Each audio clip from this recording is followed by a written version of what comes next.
आत्म अनुभव का रहस्य। तो आत्म अनुभूति किसे कहते हैं? इस पर हम थोड़ी चर्चा करेंगे। आत्म अनुभव क्या है और आत्म अनुभूति किसे कहते हैं, इसका रहस्य क्या है और आत्म अनुभव होना कब समझा जाएगा कि आत्म अनुभव हो रहा है? ये सब बातें हैं। तो कुछ बातें, कुछ गूढ़ बातें, कुछ गूढ़ तथ्य आत्म अनुभव के विषय में आदि गुरु शंकराचार्य रखते हैं। सबसे पहली बातें तो ये है कि इस आत्म अनुभूति की जो वास्तविक अभिव्यक्ति है वो कभी नहीं होती। सबसे बड़ा रहस्य इसमें यही है कि आत्म अनुभूति की अभिव्यक्ति होती है, परंतु जो वास्तविक अनुभूति है वो कभी नहीं होती। तो आदि गुरु शंकराचार्य इस विषय को समझाने के लिए कुछ इंद्रिय अनुभूतियों को भी लेते हैं जो कि होती अपने आप में है। जैसे कि भूख का लगना, ठीक है? निद्रा के बाद आनंद का अनुभव करना, पेट का भर जाना, आपने भोजन किया, पेट भर गया। क्या पेट भर गया ये बताने के लिए कोई बाहर से आता है? कोई नहीं आता। आपको स्वतः ही पता चलता है कि पेट भर चुका है। कोई बाहर से आपको बताने नहीं आता इस बात को। नींद पूरी हो गई है, ये भी कोई बाहर से बताने नहीं आता। आपको स्वयं पता चलता है, आपने बहुत अच्छी नींद ली है, आप गहरी निद्रा में गए, सोए, आनंद उठाया आपने, आपको स्वयं ही पता चलता है, कोई बाहर से बताने नहीं आता। तो आत्म अनुभूति से संबंधित जो अनुभव हैं, चाहे वो आत्मा का अनुभव हो, चित्तवृत्ति निरोध का अनुभव हो, आत्मा में स्थित होने का अनुभव हो, या कोई बाहर से बताने नहीं आएगा। जिन लोगों ने अनुभव किया उन्होंने कुछ बातें लिखी हैं, उससे आप प्रेरणा ले सकते हैं। लेकिन अगर कल्पना करेंगे कि हमें भी ऐसा ही अनुभव हो तो वो कल्पना होगी, वो आत्म अनुभूति नहीं होगी। अगर लिखा है कि भाई भ्रिकुटी के मध्य में ज्योति दिखाई देती है, कहीं पर लिखा है, मान लीजिए भ्रिकुटी के मध्य में यहां ज्योति दिखाई देती है और आप कल्पना करने लगो कि मैं अपने भ्रिकुटी के मध्य में ज्योति देख रहा हूं, तो वो कल्पना कोई अनुभूति नहीं है। वो कल्पना कोई अनुभूति नहीं है, फिर वो तो कल्पना है। और वास्तव में जो अनुभूति है वह तो कल्पातीत है, निर्विकल्प है। तो वैसी अवस्था में हाँ, वैसे तो ज्योति का दिखाई देना और भी कई ध्यान योग ही चैनल के माध्यम से, दिव्य सृजन के माध्यम से ध्यान योग का कोर्स होता है, ऑनलाइन कोर्स होता है। माहौल सुधर जाए, मौसम का माहौल और कोरोना वायरस का माहौल सुधर जाए तो ऑफलाइन भी कार्यक्रम चलेंगे, उसकी भी तैयारी है। लेकिन जब भी ऑफलाइन करने जाओ तो अभी ये कोरोना के टाइम में कुछ ना कुछ तो आ ही जाता है। वैसे तो चलिए अभी कोई बहुत वायरस का बहुत ज़्यादा प्रकोप, भयावह प्रकोप नहीं दिख रहा, लेकिन प्रकोप तो है। बहुत तेज़ी से फैल रहा है अभी भी। हाँ, ठीक है, लोग बहुत ज़्यादा बीमार नहीं पड़ रहे हैं, लेकिन बीमार पड़ रहे हैं। तो इन सब बातों को ध्यान में रखते हुए अभी ऑफ़लाइन अनिश्चित काल तक बंद है। नहीं होने वाला है ऑफ़लाइन कार्यक्रम अनिश्चित काल तक।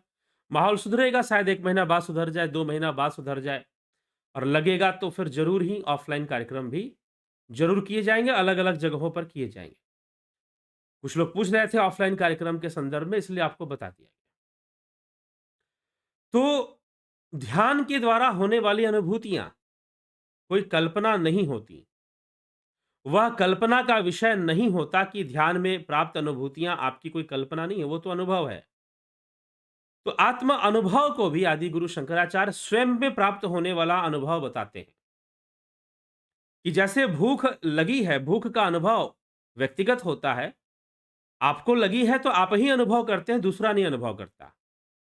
भोजन आपने किया, आपका पेट भर गया, अब आपको खाने की ज़्यादा आवश्यकता नहीं है। ये बात भी आपको अपने भीतर ही अनुभव होता है, कोई बाहर से बताने नहीं आता कि भाई तुम्हारा पेट भर गया। कोई बाहर से कहने नहीं आता कि भाई तुम्हारा पेट भर गया। जी नहीं, आपको ही पता चलता है कि पेट भर गया। वैसे ही मोक्ष हमें मिलेगा कैसे पता चलेगा? खुद ही पता चलेगा, खुद ही पता चलता है। स्वयं ही जो लोग सही तरीके से अभ्यासरत हैं ध्यान योग में, वो बहुत सारी अनुभूतियाँ करते हैं। निर्विचार की अवस्था का अनुभव करते हैं वो। जैसे सारे विचार शून्य हो गए, ऐसा अनुभव करते हैं वो। ध्यान योग सही से करने वाले, जिन्होंने कुछ कोर्स किया लेकिन कोई प्रैक्टिस नहीं करते, तो क्या अनुभूति होगी उनको? कोर्स तो किया लेकिन अगर अभ्यास नहीं करते तो अनुभव भी कहाँ से आएँगे फिर? लेकिन जो अनुभव करते हैं, फिर भी ज़्यादातर लोग जहाँ तक मुझे लगता है कोर्स करने वाले अनुभव करते हैं, उनसे बातचीत होती है तो बताते हैं कि हाँ, हम अभ्यास करते हैं और अनुभूतियाँ भी करते हैं। मन की शांति, स्थिरता, विचार शून्यता, फिर साथ ही नाद श्रवण होना, प्रकाश दिखाई देना, ऐसी भी कई चीज़ें होती हैं। ठीक? तो ये सारी चीज़ें चलती हैं, तो यह सब भी होता है। तो अनुभव जो है, वो अपना व्यक्तिगत है, कोई बाहर से आपको बताने नहीं आएगा। यही सबसे बड़ा रहस्य है आत्म अनुभूति में। बाहर के विचार या शास्त्रों के वाक्य आपको प्रेरणा दे सकते हैं, लेकिन जो होना है वो अपने भीतर ही होगा, बाहर कुछ भी नहीं होगा। ठीक? तो इसलिए हमें ध्यान योग की साधना, निधिध्यासन में रत रहना चाहिए, करते रहना चाहिए, तो निश्चय ही हम बहुत तरह की अनुभूतियाँ प्राप्त करते हैं। अब आत्म अनुभूति कब होगी? बहुत तरह की अनुभूतियाँ होती हैं, क्या सब आत्म अनुभूति हैं? सब आत्म अनुभूति के मार्ग में हैं। सब आत्म अनुभूति हैं ऐसा स्वीकार वेदांत साहित्य विवेक चूड़ामणि नहीं करता है। ये सारी अनुभूतियाँ आत्म अनुभूति है, जी नहीं। आत्म अनुभूति के मार्ग में हैं आप। तो वो आत्मानुभूति वो उस क्षण को बताते हैं जब ब्रह्म और आत्मा का एकत्व बोध हो जाए। जब पूर्ण शून्यता का अनुभव हो जाए तब आत्म अनुभूति की मान्यता है। उसके पहले आपको घट के भीतर प्रकाश दिखाई देना, नाद सुनाई देना, यह सब मार्ग में प्राप्त होने वाली अनुभूतियां हैं, श्रेष्ठ अनुभूतियां हैं। परंतु आत्म अनुभूति तो जब निर्विकल्प अवस्था में, समाधि की अवस्था में जाकर ही पूर्ण आत्म अनुभूति की उपलब्धि हो पाती है। ऐसा विचार यहां पर विवेक चूड़ामणि के अंतर्गत दिया गया है। तो आइए हम इसको देखते हैं, आत्म अनुभव के विषय में क्या कहते हैं। निरस्तरागा निरपास्त भोगा शांता सुदांता यतयो महंता महयंता विज्ञाय तत्वं परमेतदन्ते प्राप्ता पराम निर्वृति मात्म योगात। जिनका किसी भी वस्तु में राग नहीं, अनुराग नहीं और भोग का भी सर्वथा अंत हो गया है, तथा जिनका चित्त शांत एवं इंद्रिय संयत है, वो महात्मा जन, वो योगी जन ही इस परम तत्व को जानकर अंत में इस अध्यात्म योग के द्वारा परम शांति को प्राप्त होते हैं। यह अध्यात्म योग है, क्योंकि आत्मा को जानने की प्रक्रिया ही आध्यात्म योग है। भवानपीदम परतत्वमात्मनः स्वरूपमानंद घनम विचार्य विधूय मोहम स्वमनः प्रकल्पितम मुक्तः कृतार्थो भवतु प्रबुद्धः। अतः हे वत्स, तुम भी आत्मा के इस परम तत्व और आनंद घन स्वरूप का विचार करते हुए अपने मनः कल्पित मोह को छोड़कर मुक्त हो जाओ और इस प्रकार अज्ञान निद्रा से जागकर कृतार्थ हो जाओ। ठीक?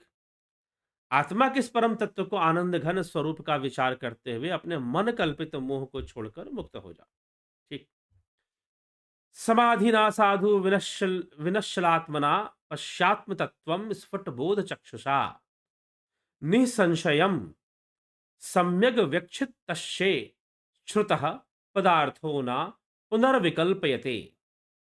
समाधि के द्वारा ही भली प्रकार निश्चल होकर चित्त और विकसित ज्ञान नेत्रों से इस आत्म तत्व को जानो, आत्म तत्व को देखो।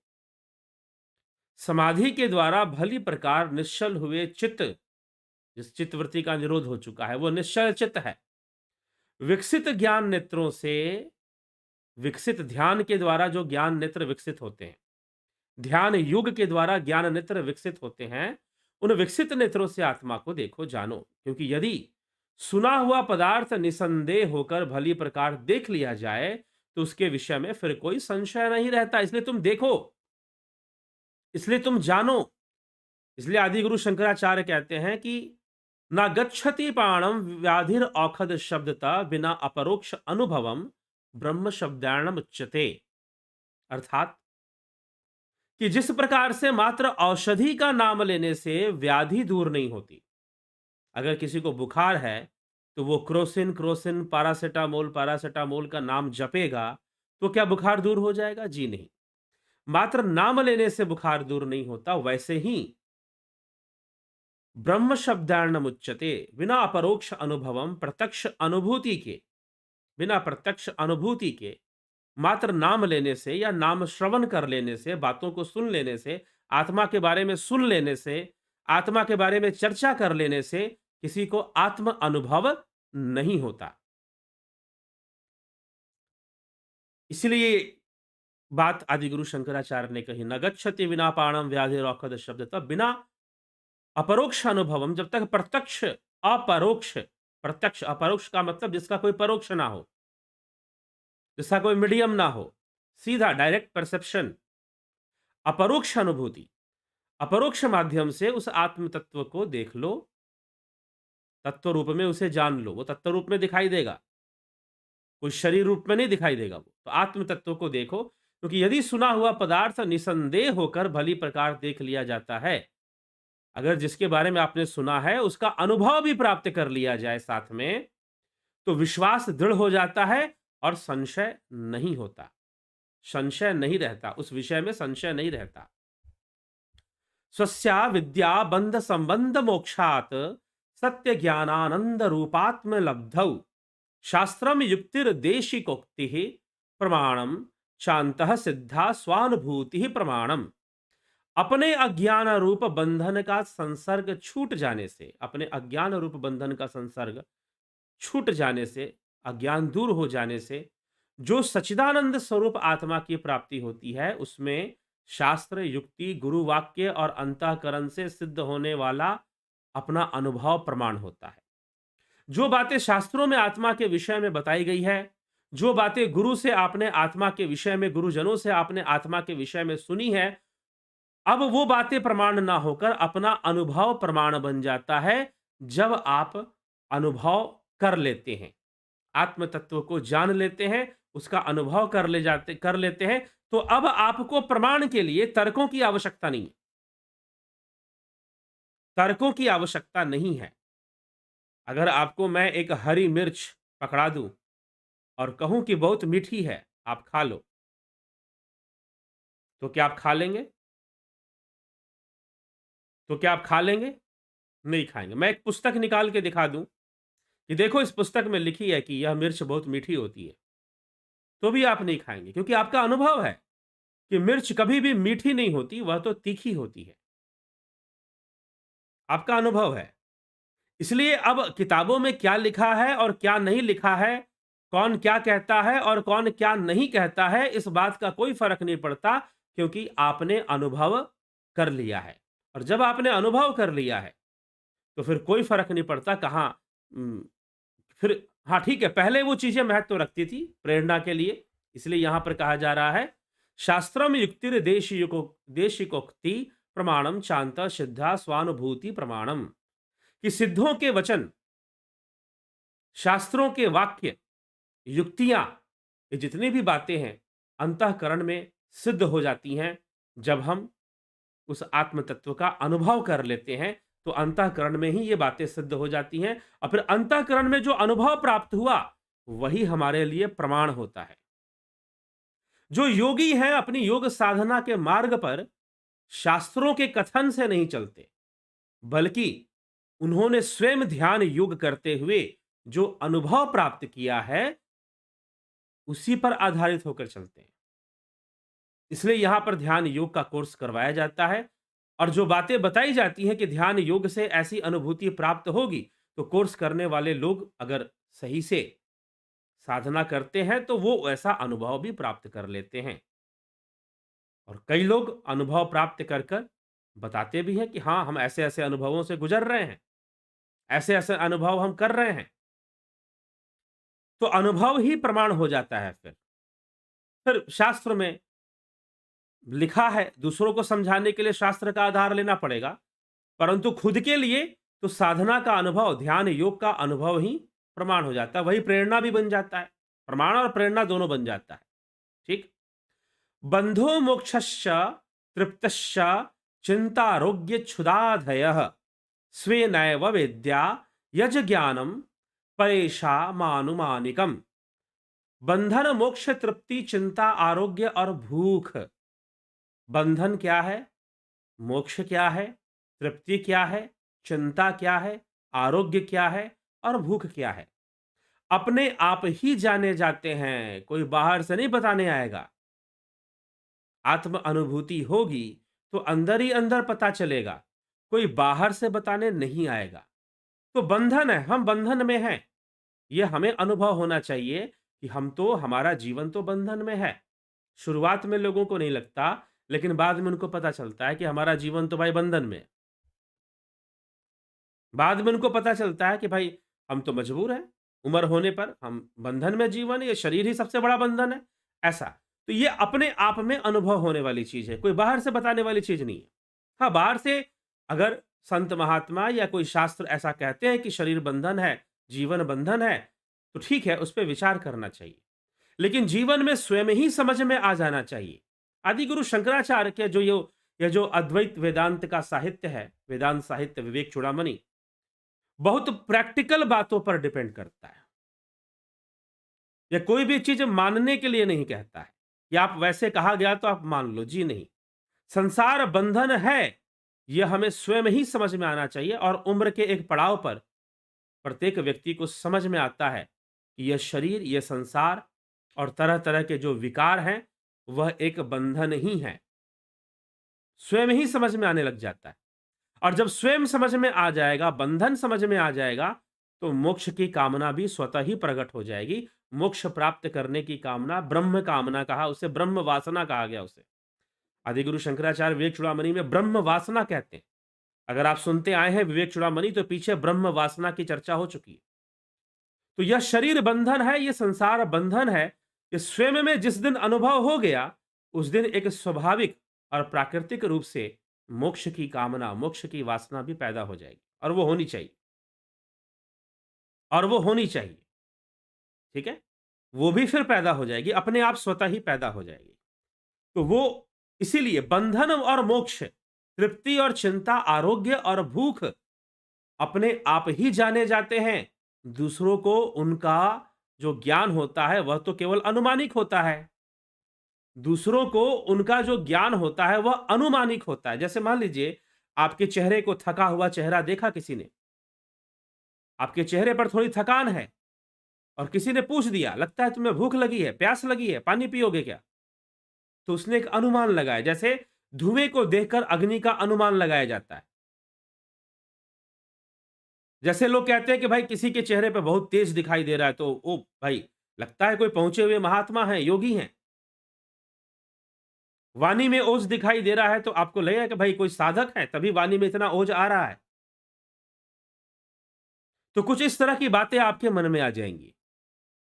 कुछ इस तरह की बातें, ये अनुमान आपने लगाया है, यह आपने अनुमान लगाया है। यह कोई फैक्ट नहीं है, प्रमाण नहीं है, यह अनुमान है। तो बाहर के लोग अनुमान लगा सकते हैं कि आपको भूख लगी है, या आप एक एनलाइटेंड सोल हैं, इस तरह से लोग बोलते हैं। आप एक जागृत व्यक्ति हैं, आध्यात्मिक रूप से जागृत व्यक्ति हैं। कोई बाहर का व्यक्ति अनुमान लगा सकता है, लेकिन जो वास्तविक अनुभूति है वो तो स्वयं से, स्वयं के भीतर ही जानी जाती है। बाहर से कोई नहीं बता सकता उसके लिए। बाहर से लोग अनुमान लगा सकते हैं, बस इतना ही हो सकता है। तो बाहर से अनुमानिक होती है, यही आदि गुरु शंकराचार्य यहां पे कह रहे हैं कि बाहर से आत्म अनुभूति अनुमानिक है। ठीक।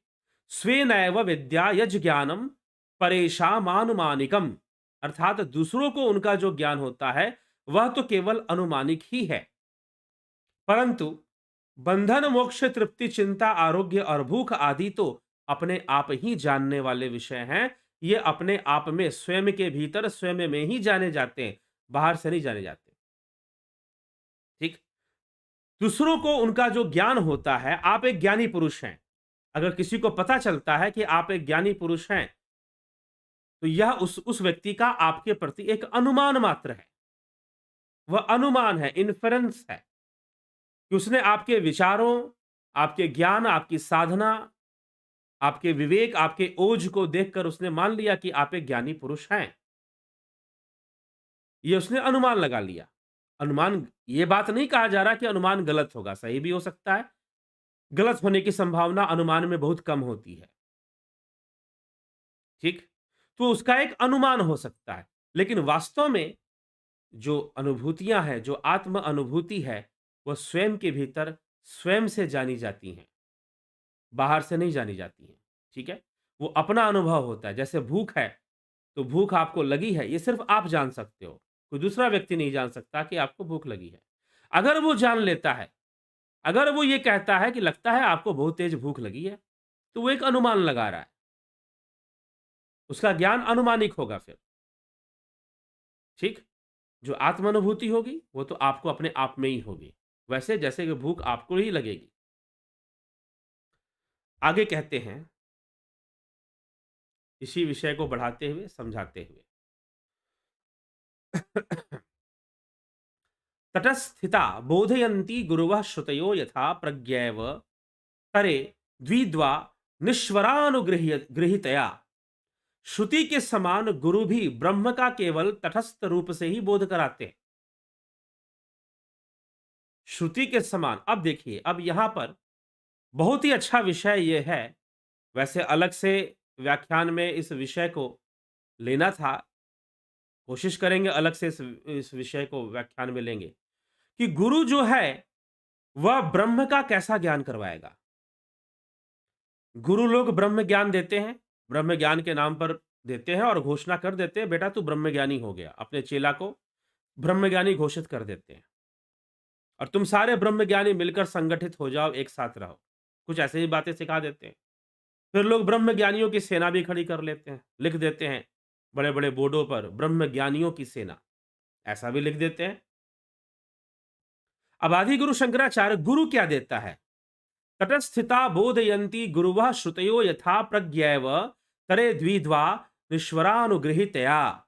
श्रुति के समान, श्रुति जैसे, श्रुति मतलब जैसे वेद हैं हमारे, उसी की तरह गुरु भी ब्रह्म का केवल तटस्थ रूप से ही बोध कराते हैं।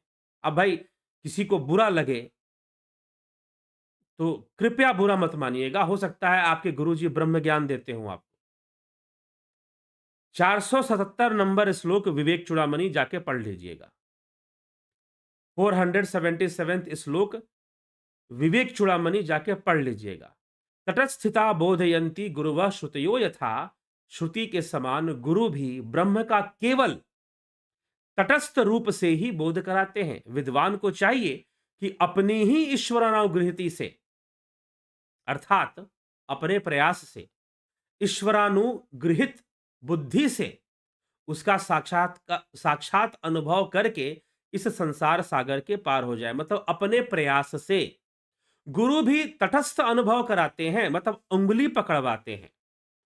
जैसे श्रुतियां उंगली पकड़वा रही हैं कि निधि ध्यासन करो, चिंतन करो, मनन करो, वारे आत्मा श्रोतव्यो मंतव्यो द्रष्टव्यो निधि ध्यासतव्यो।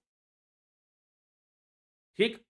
जैसे शास्त्र कह रहे हैं, वैसे गुरु भी आपको ब्रह्म का तटस्थ बोध ही करवा सकते हैं। आपको एक तटस्थ बोध करवाने का मतलब किनारे पे ले जाना, तट पे ले जाना, समंदर के किनारे ले जाके छोड़ दिया, बेटा तो तैरना तो तुझको ही है,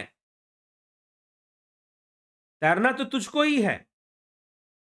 थोड़ा सा यहां पर यही शास्त्र विचार करना चाहिए, क्योंकि पीछे मैंने कुछ इसी विषय में कुछ कहा था, तो कुछ लोगों ने वीडियो के नीचे कमेंट किया था कि आप अपनी बात बताइए दूसरे संस्थाओं की बातें मत कीजिए। मैं किसी संस्था का नाम लेके बात नहीं कर रहा।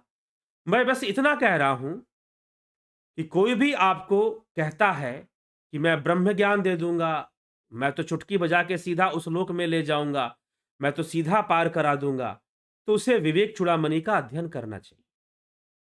अगर अब जहां पर भी आप अगर ब्रह्म ज्ञान की चर्चा सुनते हो कि फलाने गुरुजी ब्रह्म ज्ञान दे रहे हैं या फलानी संस्था ब्रह्म ज्ञान दे रही है, उसे विवेक चूड़ामणि का थॉरो अध्ययन कर लेना चाहिए। छोटा मोटा अध्ययन नहीं कि कहीं से कोई श्लोक उठा लिया, कहीं से कोई श्लोक रट लिया, पूरा पढ़ लेना चाहिए। तो यहां पर इस श्लोक में आत्म अनुभूति में आदि गुरु शंकराचार्य कहते हैं कि जिस प्रकार से श्रुति है वैसे ही गुरु भी तटस्थ बोध ही करवाते हैं। मतलब किनारे की चीजें आपको किनारे पर लाकर खड़ा करते हैं, आपको ट्रैक पर ले आते हैं। कम ऑन द ट्रैक, जैसे कि एक रनिंग ट्रैक है, रिले रेस हो रहा है, तो उसमें ट्रैक पर धावक जो है, जो रनर है, वो ट्रैक पर दौड़ेगा। तो कोच का काम है उसको ट्रैक बताना कि भाई तुम्हारा ये ट्रैक है, तुम्हारा ये ट्रैक है, तुमको इस ट्रैक पर दौड़ना है, तुमको उस ट्रैक पर दौड़ना है। तो गुरु भी यही काम करता है, आपको ट्रैक पर ले आता है, आपको तटस्थ बोध कराता है, आपको तट पर ले आता है। आप तट पर आ गए, आपको बता दिया गया कि भाई ये चीज है, इसमें तुमको गहराई में जाना है, ध्यान योग करना है। तुम अब ध्यान योग करो, गहराई में उतरना, गोता लगाना तुम्हारा काम है। उस आत्म अनुभव अनुभव को प्राप्त करना तुम्हारा कार्य है। तुम अपने प्रयास से, तुम अपने अपनी जो तुम्हारी इच्छा शक्ति है, विल पावर है, उससे तुम आगे बढ़ोगे। इसलिए यहां पर कहा कि ज्ञानी साधक को चाहिए कि अपनी ही ईश्वरानुग्रहित बुद्धि से,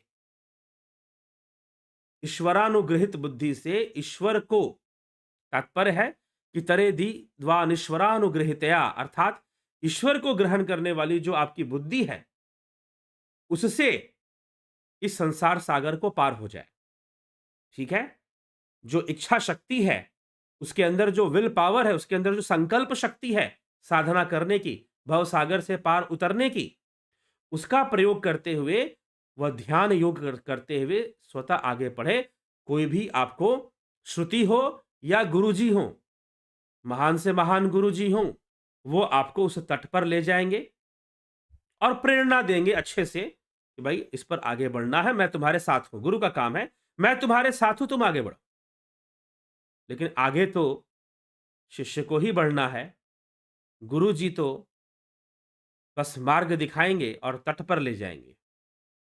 यहां से आगे बढ़ना, ट्रैक पर लाकर खड़ा कर देंगे, ये गुरु का काम। ठीक, इसीलिए मैं कहता हूं कि जब भी आप किसी गुरु के पास जाएंगे, वो ब्रह्म ज्ञान का मार्ग दे सकते हैं, ब्रह्म ज्ञान नहीं दे सकते हैं। वो तो आपको स्वतः ही प्राप्त करना है, स्वयं ही प्राप्त करना है। वह तो आत्म अनुभव का विषय है। मार्ग दे सकते हैं, ज्ञान नहीं दे सकते। आप मार्गी बन सकते हो। ठीक है? ज्ञान तो आपको अपने भीतर स्वतः ही आत्म अनुभव से प्राप्त होगा, आत्म अनुभव से प्राप्त होगा। ठीक, तो इस तरह से इस विषय को हमें समझना चाहिए, आत्म अनुभव का विषय। तो आत्म अनुभवों के रहस्यों के बारे में ही बताते हुए सारी बातें कही जा रही हैं। स्वानुभूत्या स्वयं ज्ञात्वा स्वमात्मनम खंडितम संसिद्ध ससुखम तिष्ठे निर्विकल्पात्मात्मनि।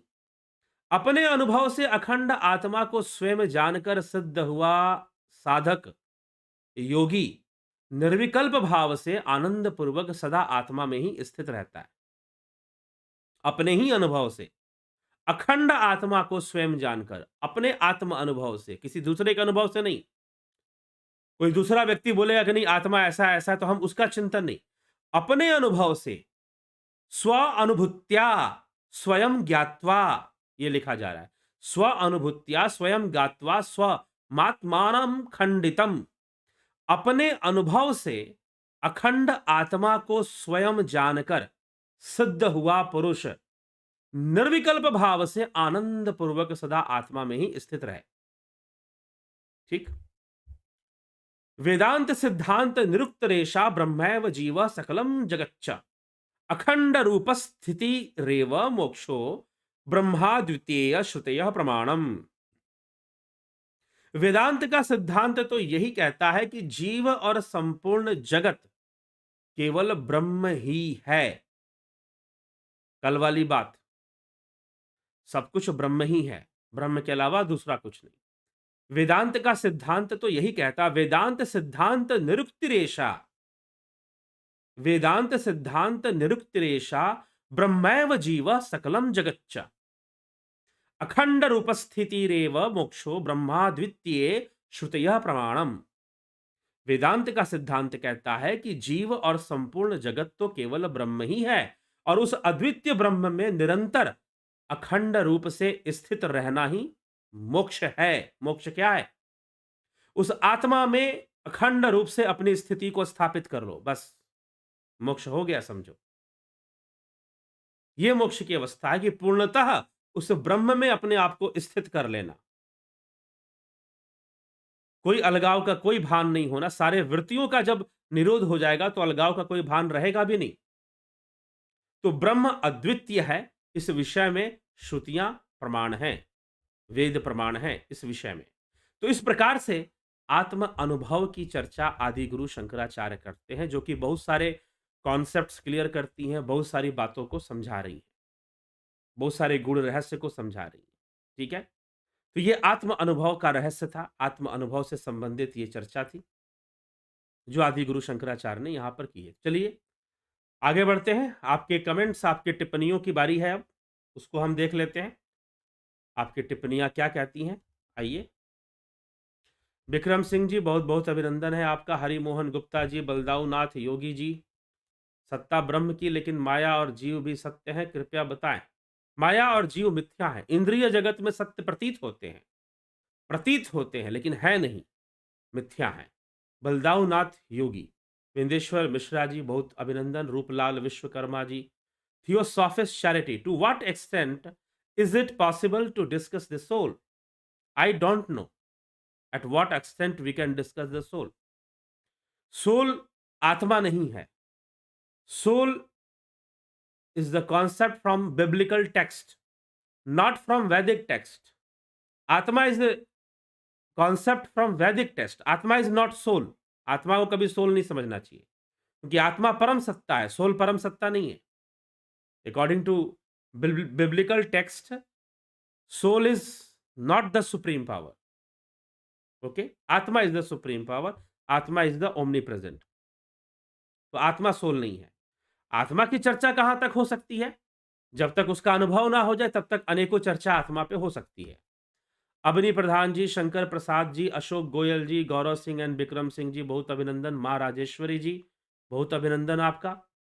अर्जुन चौहान जी, अजित्य अवड़ी निवादी जी, कल्पना बागड़े जी, बहुत अभिनंदन। गोविंद प्रसाद नीमा जी, सविता नायक, माधुरी कोले, गणेश पवार जी, पिंटू वासवा, हरिमोहन गुप्ता, देवताओं का मनुष्य रूप में अवतार लेती हैं क्या, कृपया बताएं। अपने कल्याण के लिए ले सकते हैं। जयंती भाई पटेल, जोंती दत्ता जी, चंदन जना जी, अजीत अपराजित, रोहित सिंह जी। इंद्रियों की अनुभूति के आनंद से मुक्ति के क्या रास्ते हैं? ध्यान योग ही मार्ग है, और अपना समझ कि इंद्रियां बंधन है ये पता चले। विनोद के सूद जी, सूरम पत्याल जी, पंकज सोनी जी, चंदन जना जी, नींद में हम कहाँ खोते हैं? अचेतन अवस्था में चले जाते हैं, अनकॉन्शियस में चले जाते हैं, डीप स्लिप, सुषुप्ति में चले जाते हैं। वहां पर हमारी इंद्रियां रेस्ट में चली जाती हैं। ठीक, इंद्रियां जो है, फिर स्वप्न और सुषुप्ति की तरंगें चलती हैं। सुषुप्ति में इंद्रियां नहीं होती, कर्म नहीं होता सुषुप्ति में, मात्र कर्म बीज रूप में होते हैं, संस्कार रूप में होते हैं। देव यादव, रमेश पेशवानी जी, प्रभुलाल जी, राजू पाल जी, गोपाल दास जी, राकेश चंद्र शर्मा जी। ऑफलाइन ध्यान योग के लिए अग्रिम रजिस्ट्रेशन के विषय में जानकारी दे। कोई जानकारी नहीं, अनिश्चित काल के लिए अभी ऑफलाइन नहीं होगा, ऑनलाइन ही चलेगा। ठीक, समय बदलेगा तो फिर देखा जाएगा ऑफलाइन के लिए। अमित तिवारी जी, रजनेश बर्फानी जी, राकेश चंद्र शर्मा जी, शंकराचार्य ने ऐसा क्यों कहा कि जितनी जल्दी संभव हो सके इस संसार से संन्यास ले लेना चाहिए, मतलब संसार से निवृत्ति। हाँ, जितनी जल्दी हो सके। अब जल्दी का मतलब यह नहीं है कि आप घर बार छोड़ के निकल जाएंगे, क्योंकि उनके संन्यास का अर्थ कुछ और है। वो वाला सन्यास नहीं कि जल्दी से छोड़ के कहीं निकलो। जल्दी मतलब जितना जल्दी आप लेंगे उतनी जल्दी मुक्ति को प्राप्त करेंगे, उतने जल्दी आप जीवन के आनंद को प्राप्त कर लेंगे। उस आनंद में अपने स्वरूप की प्राप्ति करेंगे, नहीं तो संसार के थपेड़े और माया के जो लहरें हैं, वो अनेकों रूप दिखाएँगी और उसमें व्यक्ति कभी हँसेगा, कभी रोएगा, कभी खुश होगा, कभी दुखी होगा, ये चलता रहेगा, क्षणिक रूप से और फिर बाद में लगेगा कि वो तो बंधन में है। गणेश आम्बेकर जी, बहुत अभिनंदन। ज्ञावली शर्मा जी, संदीप जैन जी, बंधन से मुक्त होने पर ही समझ आता है कि आप बंधन में थे। जी नहीं, ऐसा ज़रूरी नहीं है कि बंधन में से मुक्त होने पर ही समझ में आता है कि आप बंधन में थे। यह बात थोड़ी-सी जच नहीं रही है। एक व्यक्ति जेल में है, उसको सब कुछ खाने-पीने को लिए बढ़िया दिया जा रहा है, तो वो जेल से बाहर निकलने के लिए सोच नहीं रहा। लेकिन उसको जेल में रहते ही इच्छा प्रकट होगी कि इससे मुक्त होना चाहिए। और जब तक उसके अंदर इच्छा प्रकट नहीं होगी कि जेल से मुक्त होना चाहिए, तब तक वो मुक्ति का कोई प्रयास भी नहीं करेगा। बंधन में रहते हुए भी बंधन का अनुभव ना होना, यह विडंबना है, यह दुर्भाग्य है। लेकिन जैसे ही बंधन का अनुभव होगा, मुक्ति का प्रयास ठीक उसी समय शुरू हो जाएगा। मुक्ति का प्रयास ठीक उसी समय शुरू हो जाएगा। उषा श्रीवास्तव जी, विष्णु चंद्र मौर्य जी, अरुण पाटिल जी, योगेंद्र पंडित जी, बिमला शाह, एसके मिन्हास जी, गंभीर शाह जी, सरोज कृष्णानी, जेपी गुज्जर, गोपाल शर्मा, हरिंद्र सिंह जी, बहुत-बहुत अभिनंदन। बबीता धीमान जी, अभिनंदन। मिथिलेश कुमार जी, गौरव सिंह जी, नरेंद्र रघुवंशी जी, ध्यान की अवस्था में निरंतर आवाज़ आना, हाँ, आता है, बिल्कुल आता है। गौरव सिंह जी, बहुत-बहुत अभिनंदन है सभी का इस कार्यक्रम में, लाइव चर्चा में और कल फिर 9 बजे हम आध्यात्मिक चर्चा लेकर विवेक चूड़ामणि पे भी चर्चा चल रही है, आगे अन्य विषयों पर भी चर्चाएँ आएँगी और विवेक चूड़ामणि के ही बहुत सारे विषय हैं। तो आत्मानुभव से संबंधित, आत्मबोध से संबंधित बहुत सारे विषय हैं, तो उन पे चर्चा चलेगी, ठीक है? तो आप ज़रूर इस चर्चा का लाभ उठाएँ और लाभ उठाते हुए आगे बढ़ें, ठीक है? तो इसी के साथ अ, विराम देंगे अभी इस चर्चा को, कल फिर 9 बजे लाइव चर्चा में सम्मिलित होंगे, मिलेंगे और आध्यात्मिक विषयों पर चर्चा करेंगे। तो बहुत-बहुत आभार आप सभी का।